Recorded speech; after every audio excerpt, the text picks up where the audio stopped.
Hi, good morning. Today let us look at Libra. Libra Lagna, this is a female born on 1996, January 15th at 00 hours in Jamshedpur. She's got the Libra Lagna at 1 degree 15 minutes with Rahu at 26 degrees 17 minutes along with the Lagna. First, we have to understand the Libra Karak Tattvas of the Libra Lagna. Libra is a airy sign and it is a movable sign. And the symbol for this Lagna is of that of a balance.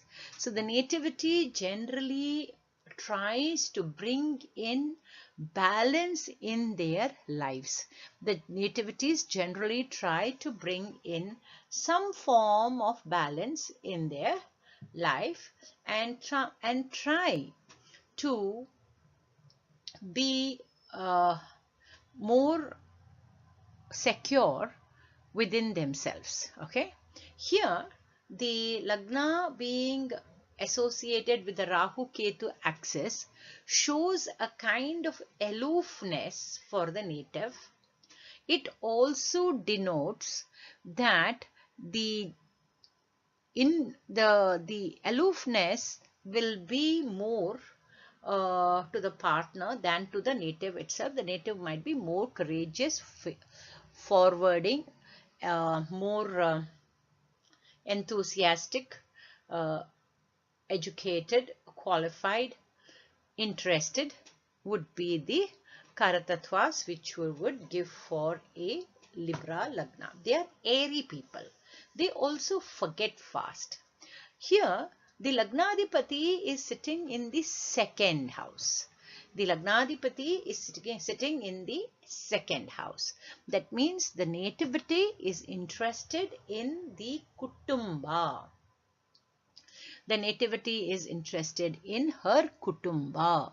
So this nativity, if she gets married and she has children, she will be the happiest homemaker because the urge to go and fight in the world is not there.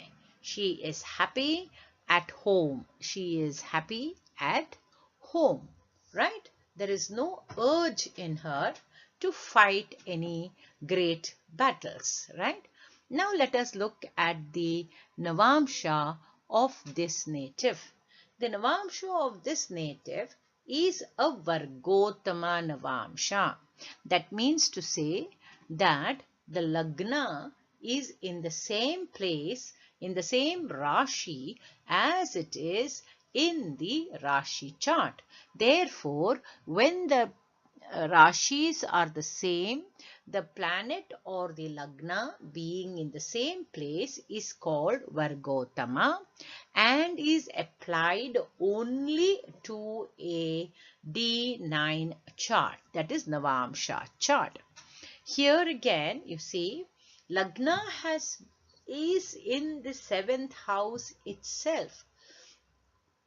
Again showing a want to be within myself. I want to be within myself. I am not really one of those people who is going to run and go and catch all kinds of mountains and do all kinds of stuff. Okay, I'm happy.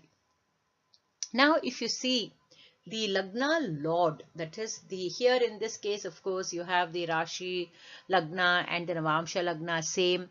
Therefore, the Lords are the same, Venus. Now, if you see the placement of Venus in the Rashi chart was in the 2nd house of Kutumba. Now, if you see the placement of the same Venus, it is in the 4th house of happiness. Again, looking for happiness. It is in the 4th house of happiness. Again, this native will be pretty happy to be at home and to be a what is called homemaker. She would be one of the best homemakers anyone would have had the opportunity to do. So the movable sign of the Lagna, the what is called the balance of symbol, would give her a very perfect balancing act between she, her family, and her husband and her children. She will have a perfect balancing act, right? This is about Libra. Now, I think I have one more chart on the Libra.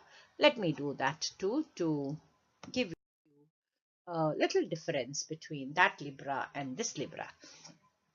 Here again, if you look at this Libra, Lagna is Libra, correct? And the Lord of Libra is gone to the 9th house, right? Here the Lord of the Libra has gone to the 9th house. Therefore, the movable sign, the movable sign and the airy sign. The Lagna is right in the middle at the 20th degree. Therefore, there is a strong indication of personality in this Lagna.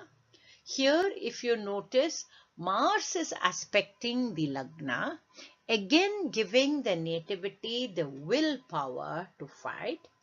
You will also notice that the Mars is aspecting the Lagna Lord Venus. You will also notice that Mars is aspecting the Lagna Lord Venus. Therefore, this native is completely different from the one which you saw in the previous slide. This native has Venus in the 9th house. Therefore, this native has the blessings of the gods, or the native has been born with some punya points. Agreed? I missed out a point here. Venus, Libra is the 7th house of the Kalapurusha. The 7th house of the Kalapurusha denotes Bharya or partnership. It also denotes that it breaks whatever it is there in the first house. So for an Aries, Libra is a breaker. So therefore, the nativities born with Libra Lagna will generally have to go through some forms of negativities unless the Venus is well placed. Like in this chart, the Venus is very well placed. It is aspected by Mars, giving the nativity the courage. The Lagna is also aspected by Mars, which is again giving the nativity the courage. Now, if you take the Venus to the Navamsha chart, the Lagna is gone to the 7th Amsha, again showing attachment towards the 7th and in a Rahu Ketu axis. So, the spouse or the Bhagya is always a little short because Ketu is sitting there. He will not give you a full-fledged Bhagya. He is going to hold something back, right? Venus, but the Lord Venus from the Rashi chart is very well placed in the 11th house of the Navamsha chart. It's placed in the 5th house from the in the Navamsha chart. The Venus in D9 is placed in the 5th house from the Rashi Lagna. The placements of the planets in the Navamsha should be in consideration with the Rashi Lagna, not the Navamsha Lagna. When you want to measure the values of the Lagna chart, or when you want to measure the values of this chart, okay, right? As we go further, I would try and give in more and more details. So this time I have added 2 more points, that aspecting planets on the Lagna and on the Lagna Lord definitely help the Lagna to achieve something when there is no aspect of the planet, right? In the Navamsha chart, the nativity has lost because of the influence of Ketu in the Lagna. At the same time, the nativity has gained because Venus in the Lagna is in the 5th house from the Rashi Lagna.